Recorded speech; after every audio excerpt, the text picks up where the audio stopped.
Hi guys, welcome to another live stream with English with M. So we're going to get straight into it. So first of all, thank you for joining me, and welcome as well to anyone who is watching the replay. So let me just load up today's lesson. So we're doing some listening practice today. Which is in the form of a live dictation. So let me just explain how that works. So you'll need something to write on, whether that's a pen and paper or a document on your device. So you'll listen first of all while I read a sentence. Then I'll read it again. Hi. So you listen a second time and then write down what you hear. So the first time it's a good idea just to listen, and then the second time try and write down what you hear. Then I'll say the sentence a third time, listen again and check.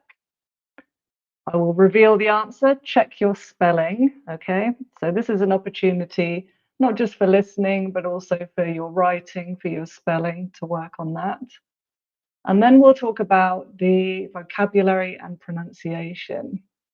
Vitalia, thank you for sharing your name again. Oh my goodness. Do you know, the other day I was thinking, what a disaster that I'm so bad with names. And I actually put your name into the translator, and it came up with not exactly right, but it was like Vitali with a Y at the end. And I thought I must check whether that's correct. So hello from Poland. I went to Poland in the summer. It was a brief visit, but I had a great time. Although unfortunately I got COVID. I think I must have picked it up before I left, and then so I started to feel ill while I was on my trip, which was a shame. But yeah. So when we go through the answer, we're going to first we'll look at vocabulary, and then we'll practice the pronunciation. So I'm going to get you to listen and repeat. And we'll work on things like weak forms, which are the key to English, certainly British English pronunciation. So I've chosen these sentences because either I think the vocabulary is interesting, or particular aspects of pronunciation that I want to focus on. So let's get started. Okay, so first of all, just listen. He doesn't play the piano nearly as well as his brother.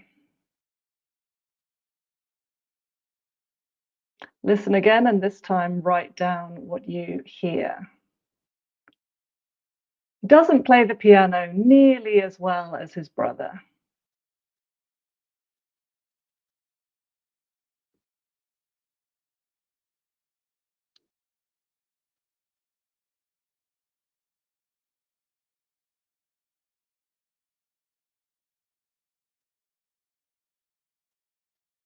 Okay, third and final time. He doesn't play the piano nearly as well as his brother.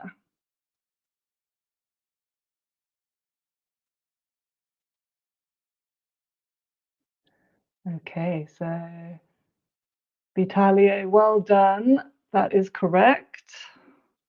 So I'll bring up on the screen. He doesn't play the piano nearly as well as his brother. Yeah, Hideaki, well done. So the reason I chose this sentence is to focus on this certain comparative, this nearly as well as.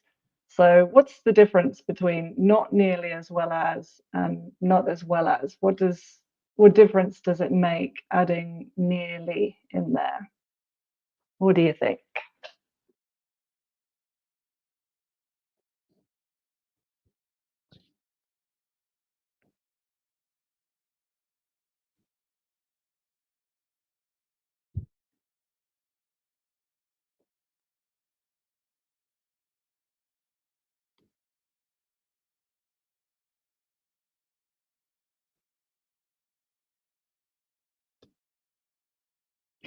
Exactly.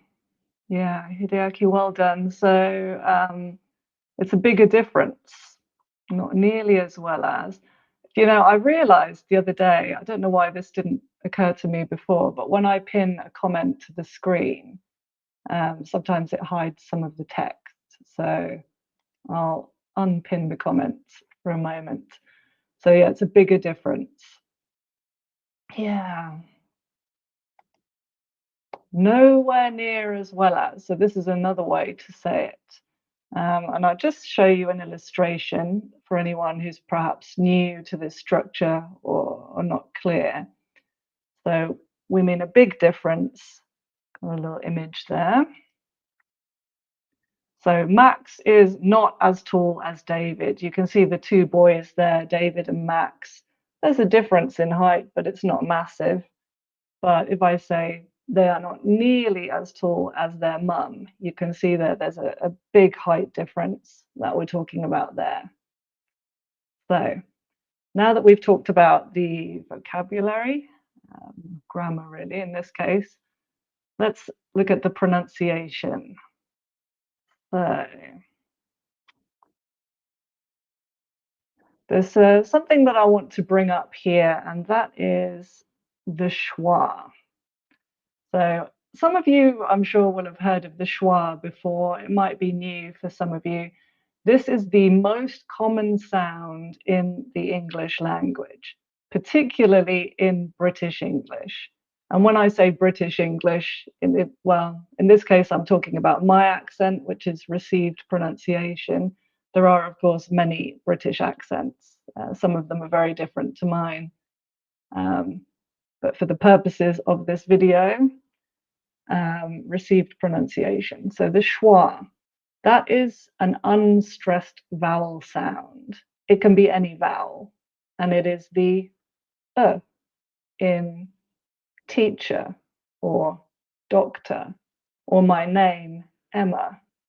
So the vowel at the end that is not stressed, I don't say M-A, it's Emma.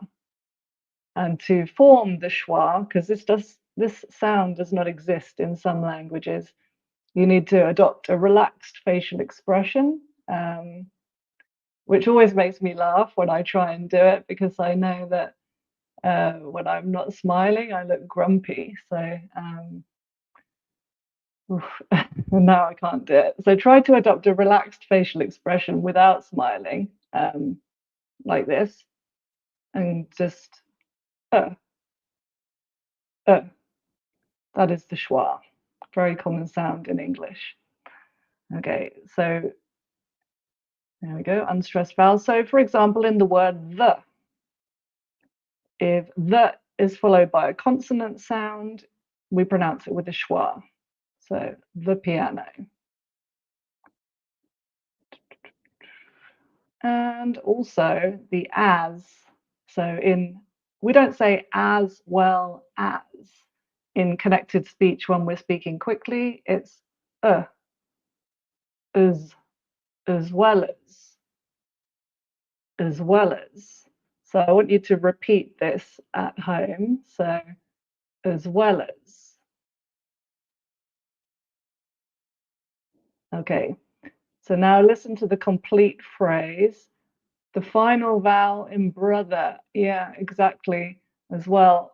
All the words that end with, so let's put this on the screen, words ending ER and OR, like brother, doctor, teacher, sister, marker, any word like that. This ER or OR ending in received pronunciation is pronounced If you're dealing with a different accent that is rhotic, that is where R is pronounced, like in most North American accents, many British ones as well, Scottish, for example, Irish, English in the west of England, then it would be more like teacher, doctor. So you'd hear that R at the end. Okay. So Your turn. Listen and repeat. He doesn't play the piano nearly as well as his brother.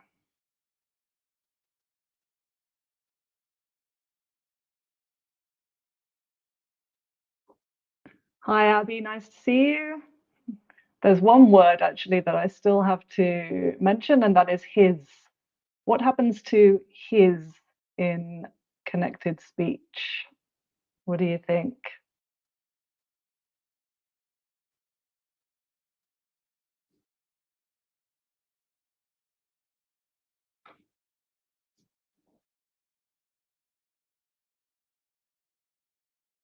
I'll tell you. You often don't hear the H at all. It's dropped exactly. So H is not pronounced. So his becomes is. His brother is brother. So as well as his brother becomes as well as his brother, as well as his brother. So that's what you'll hear from native speakers. He doesn't play the piano nearly as well as his brother. Exactly. As is, as his becomes as is. Cool, cool, cool.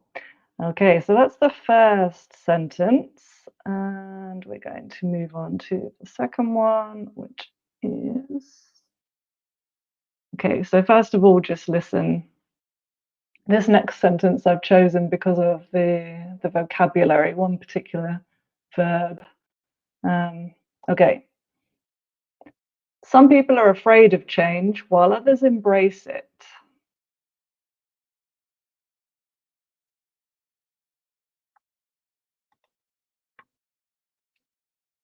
Some people are afraid of change while others embrace it.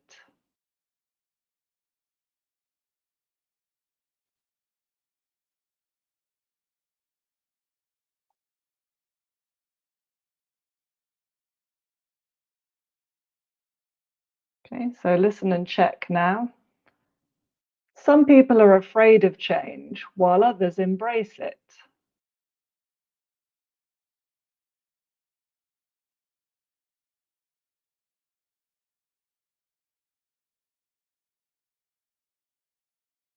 Cool, cool, cool. Yeah, so we've got the answer there in the chat. Well done, guys. Some people are afraid of change while others embrace it. Something else that I realized yesterday, in fact, I was checking through a previous live stream and I realized that the live chat is not or wasn't available in the replay. And that was something to do with my settings. I've changed it. So now when people watch the replay, you'll be able to see the live chat as well. So it's a shame I didn't realize that earlier, but it's a learning curve. So let's talk about this verb embrace. Patricia, hello. So to embrace, what does this mean? It's quite a formal word. What does it mean?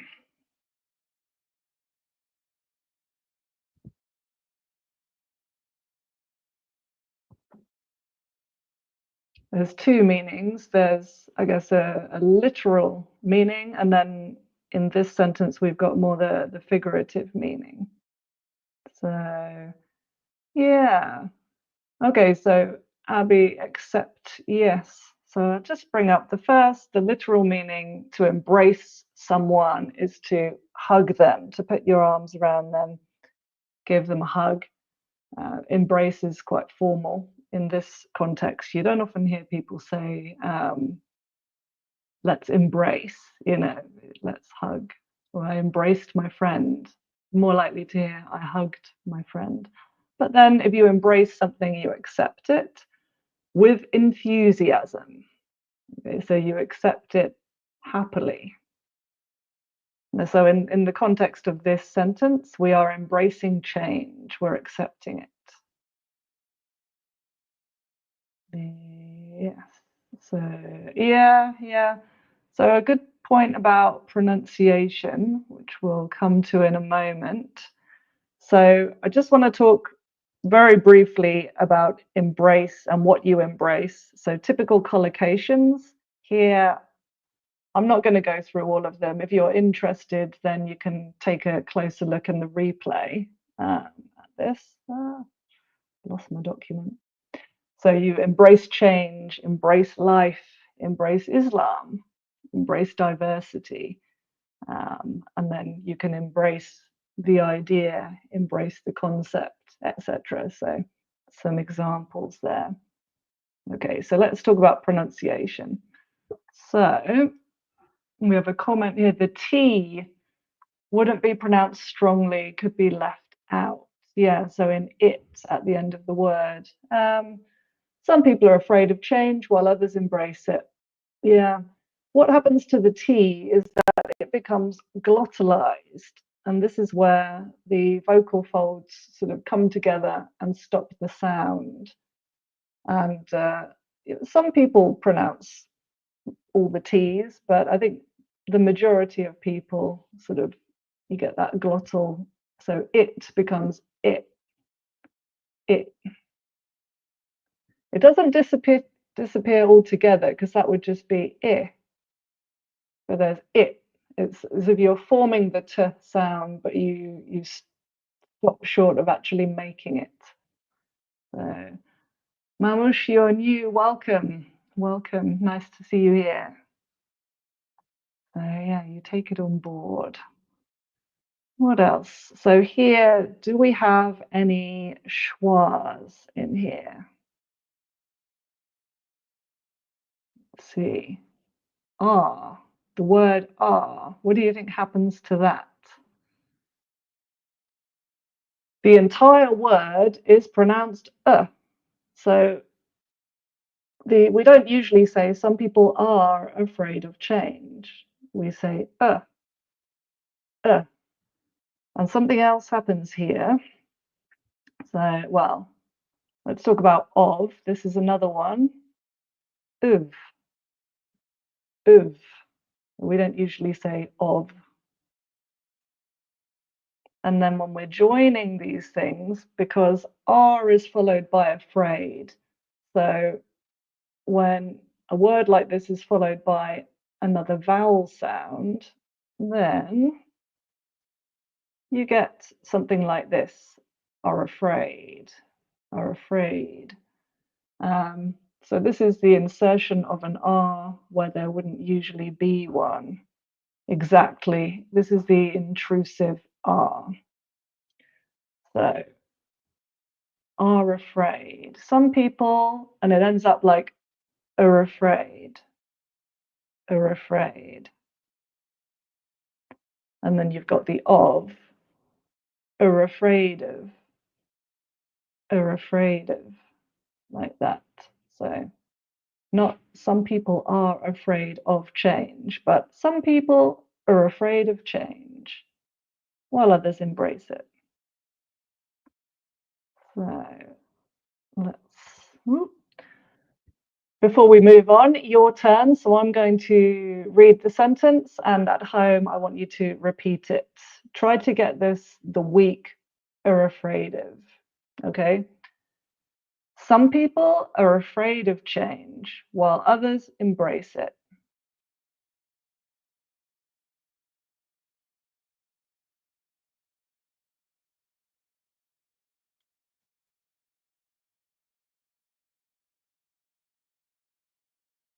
Cool, cool, cool. Exactly, yeah. Well, let's move on to our next sentence, which I need to bring up here. Okay. So first, just listen. Okay, this is a bit of a longer sentence. Read the article thoroughly, and then we'll go through it together, though it will be tough.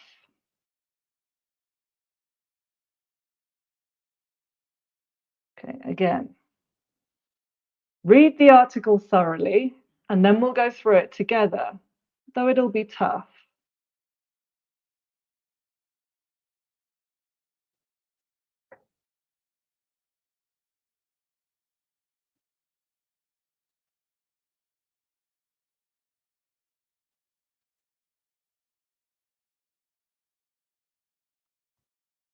Okay. Listen again. Read the article thoroughly, and then we'll go through it together, though it'll be tough.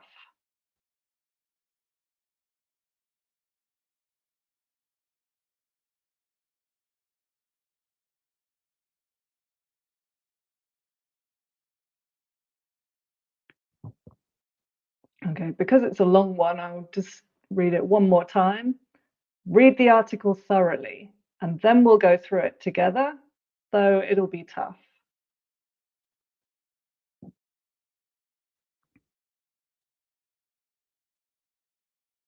Cool, cool, cool. Yes, yes, yes, yes. Okay, good. So in the chat, so Vitaly, you've got it perfect. Abby, almost. So this is the sentence. Read the article thoroughly, then we'll go through it together, though it'll be tough. Cool, cool, cool. Yeah, well done. Now, I just want to focus on these words in green because as you can see from the spelling, very similar. We've got that O-U-G-H, but it's not pronounced the same way. So thoroughly. This means completely or in detail. So, and pronounced like this, thoroughly. You can see that schwa again in the thorough, thoroughly.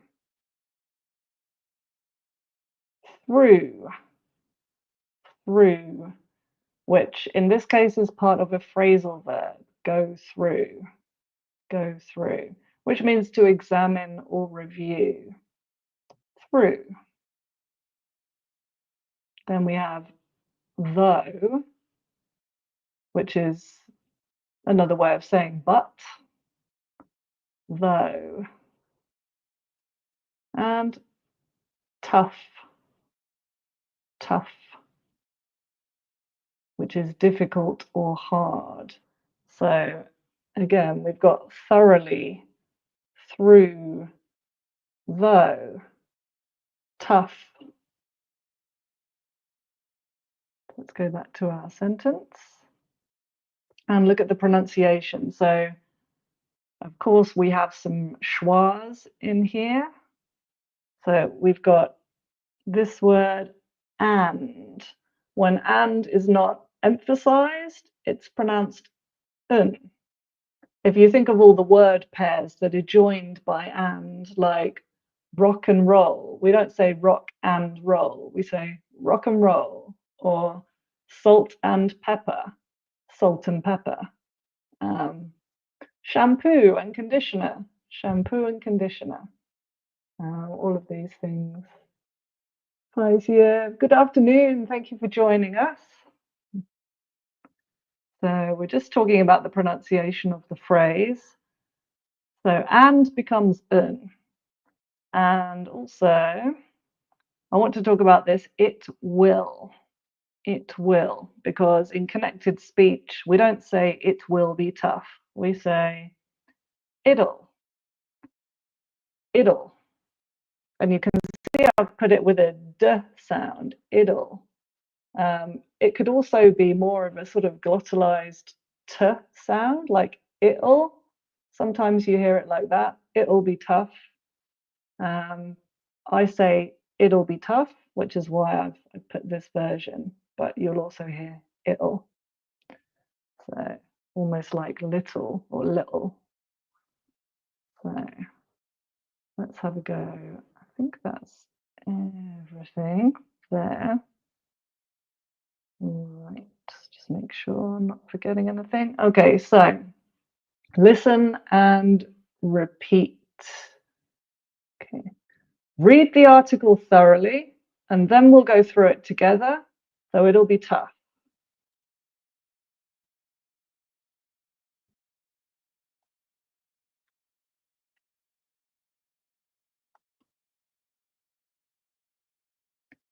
Good question there. So it'd, or it would, or it had.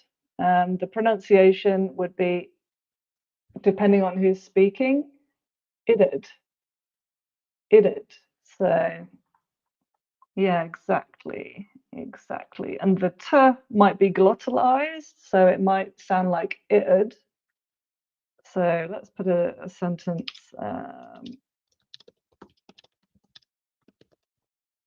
Said, for example, it would be good to meet again. In spoken English, you wouldn't hear it would be good to meet again. You'd hear it'd be good to meet again. It'd be good to meet again.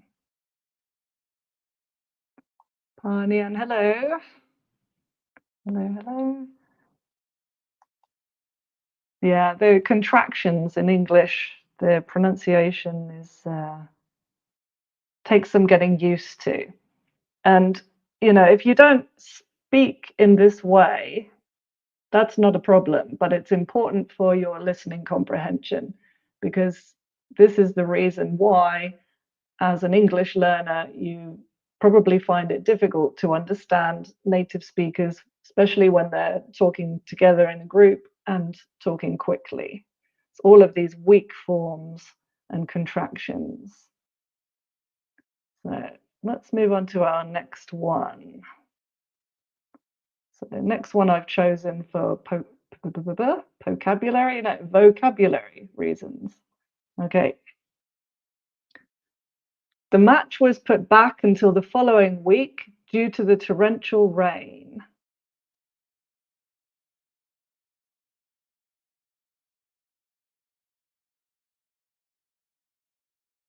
Again, the match was put back until the following week due to the torrential rain.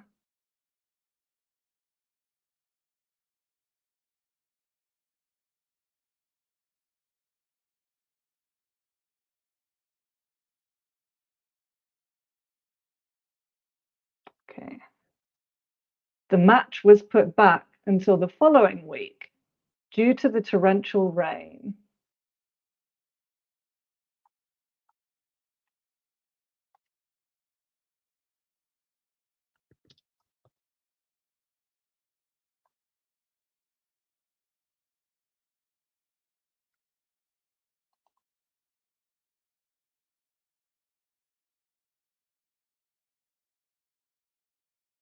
Nice. Yeah. So, Hideaki, you've got it there. And yeah, this term, just to point out, the flap T, yeah, the T is more like a D. That's what they call it, a flap T.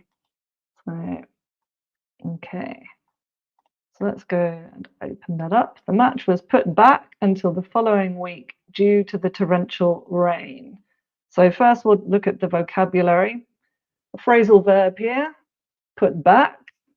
So what does it mean if something is put back? What do you think?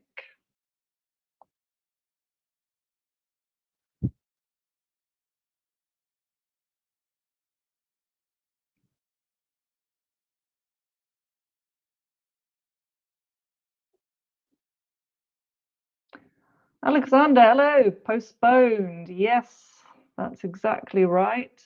If you put back a meeting, for example, or an event, something that's been planned, then you postpone it. That is, you reschedule it for a later date or time. Yeah. So postpone, reschedule. You could say delay as there we go, delay. It's you read my mind.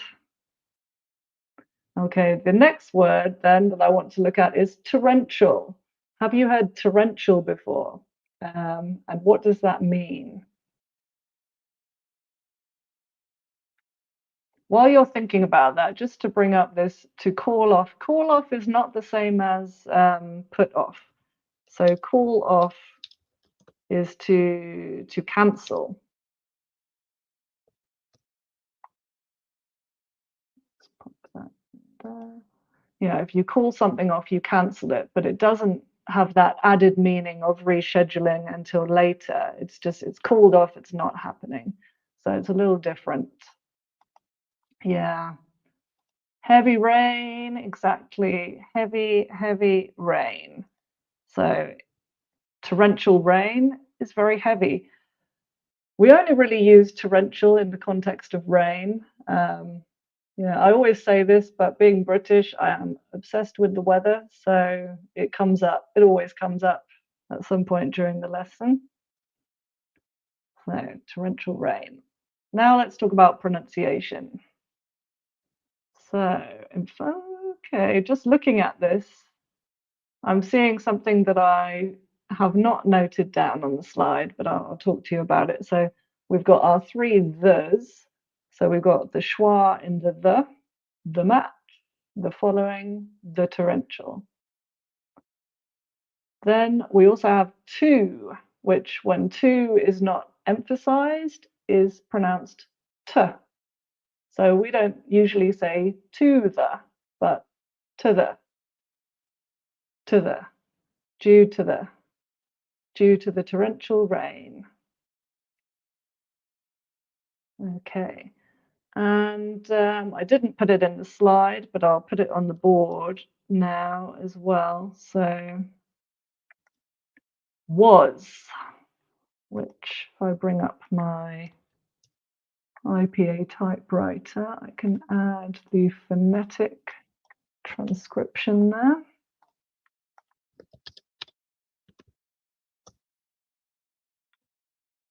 Aha, you've done it for me, thank you. Was, yeah. So when was is not emphasized, it becomes was. The same thing happens with were. Were is not usually emphasized and it becomes were. We were busy becomes we were. We were busy. He was busy. He was busy. So the schwa is everywhere. Okay, so the match was put back until the following week due to the torrential rain. Your turn. Listen and repeat. The match was put back until the following week due to the torrential rain.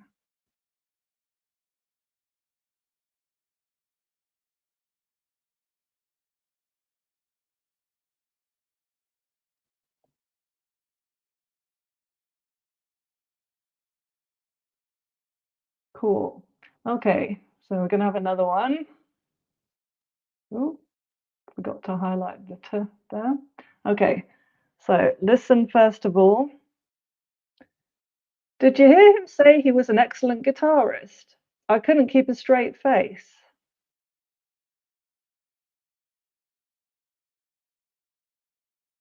Again. Did you hear him say he was an excellent guitarist? I couldn't keep a straight face.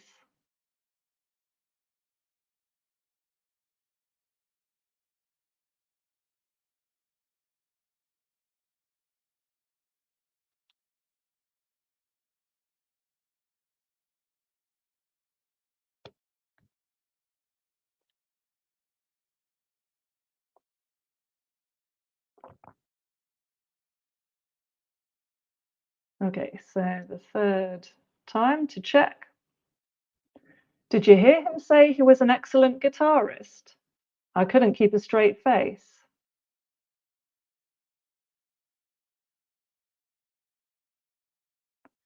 Yes, Vitalia, well done. Let's bring it up. I've included this sentence because I rather like the Hideaki very close, very, very close. For this sort of idiom, I suppose, to be able to keep a straight face. Does anybody know what it means to keep a straight face?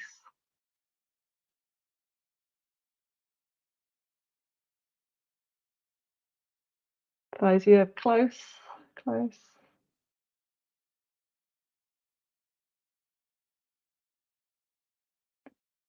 Imagine when you're in school. I used to have issues with this. My best friend and I, in fact, there was a geography lesson that we were in. My geography teacher, exactly.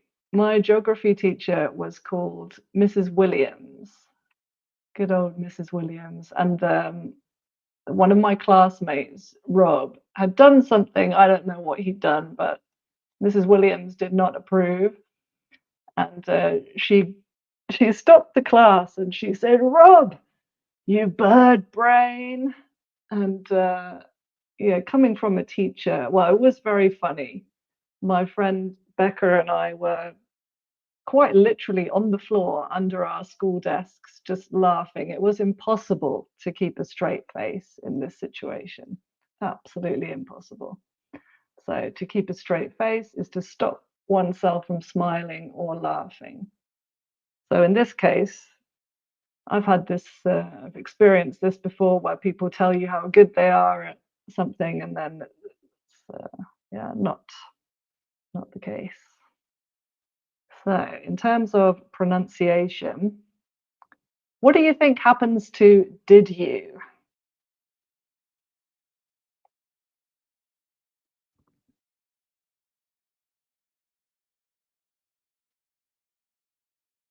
So it gets kind of, I'll show you what happens. It becomes exactly did ya?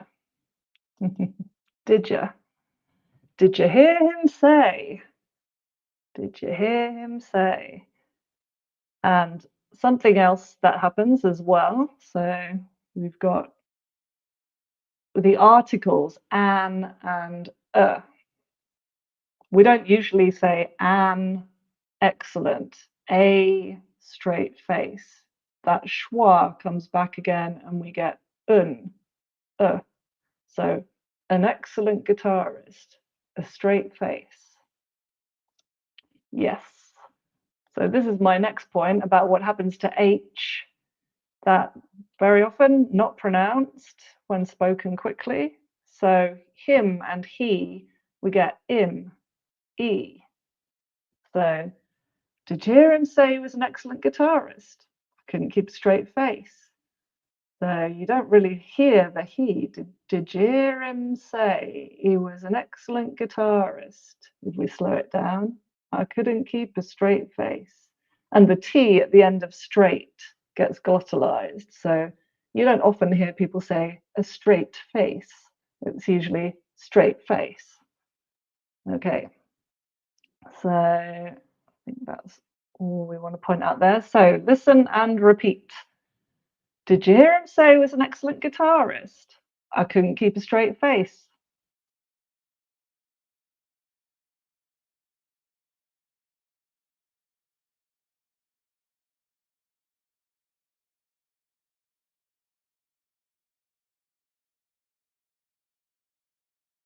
Cool, cool, cool. Okay, last one.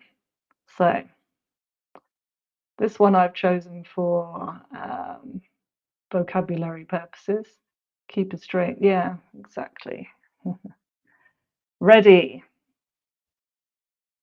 Do you swear not to swear in front of my mother-in-law?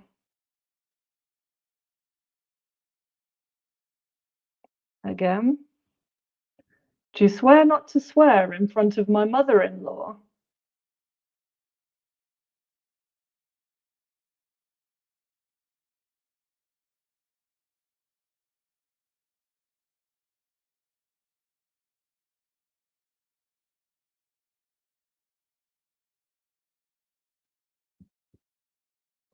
Okay, again. Do you swear not to swear in front of my mother-in-law?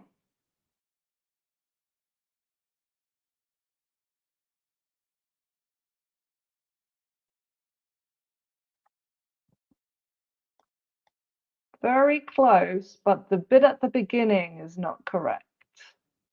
Do you swear not to swear in front of my mother-in-law?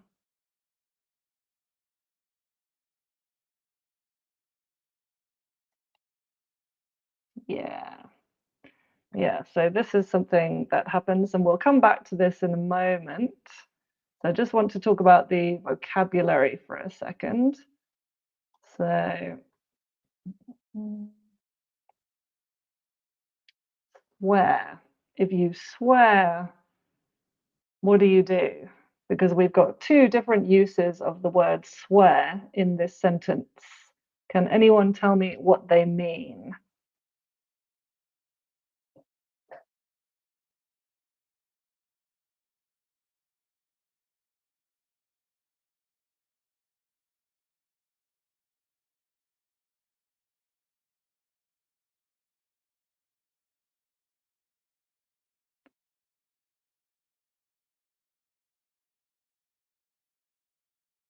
Yeah, so the first one is exactly this, to promise, to make an oath. And then the second one, yeah, we've got here, to curse or use bad words, which I've written bad language, but it's the same. So Patricia, jurar, yeah, exactly, in Spanish, to swear. Yeah, if you say I swear, exactly, it means believe me. People often say I swear on. I swear on so and so's life, for example. I swear on my life, even when they're not being honest. So the first case, promise. The second case, bad language. In US English, in North America, I think it's more common to say curse or cuss, I believe, but swear is certainly the most common way to say it in the UK. So don't swear. You know, I try not to swear in front of my mum because I know she doesn't like it. Although I'll be honest, I do swear quite a lot in my daily life. So let's talk about the pronunciation. So the thing that had some of you confused was the first part of the sentence, this do you, and a few of you wrote just, which is perfectly understandable because that's sort of what it sounds like. It sounds like just swear. So rather than do you, yeah. So except the you would be more of an j, unless, so it would be pronounced Jew like that if it were followed by a vowel sound. Do you understand? For example, do you understand? Like that. And if it's followed by a consonant sound, then it's going to be pronounced J, like in this case, just swear. Just swear not to swear in front of my mother-in-law. And of course, with the T sound, we get that glottal front in front of. Okay, so the to as well, to swear, not to swear, but to swear, to swear. And then also the of, of, which is more common. Yeah, yeah, that's exactly right. Which is more common in the UK, swear or promise? Good question. Yeah, I swear, I promise. Let's find out. Oh, okay, BNC. I'm going to check the British National Corpus. Let me just remove that for a sec, and then I can share my screen with you. I'll show you what I'm doing. So this is the British National Corpus. This is where you get examples of language in use. So let's see how many instances of swear we get. 829 of swear. Although, if we click on it, let's see how many of them. I couldn't swear to anything. He'd swear to you. He'd swear at you. So here we've got the bad language, swear at someone. Swear back, bad language again. He could swear, but I haven't got to. Yeah.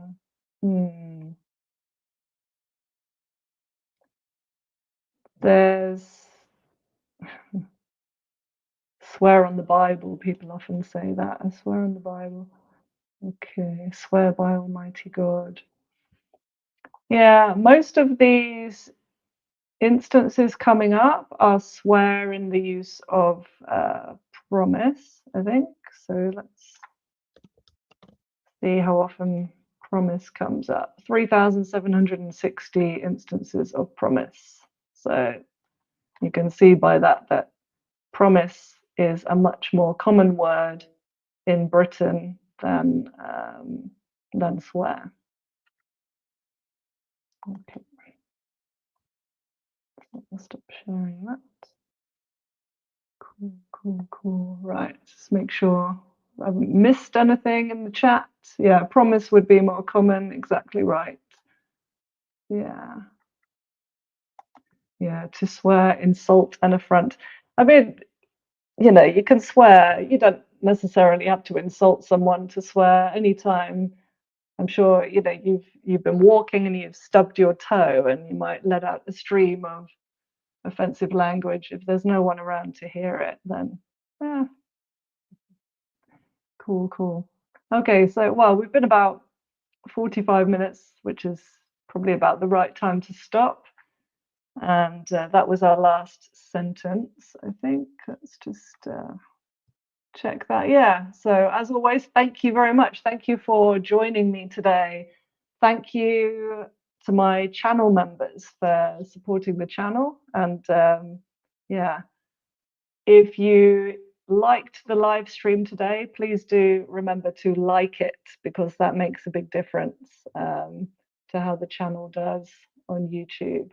And if you're not already subscribed and you enjoyed the lesson, then subscribe for more. So we'll leave it there, guys. Thank you very much for joining me. It was fun. And yeah, I'll see you next time.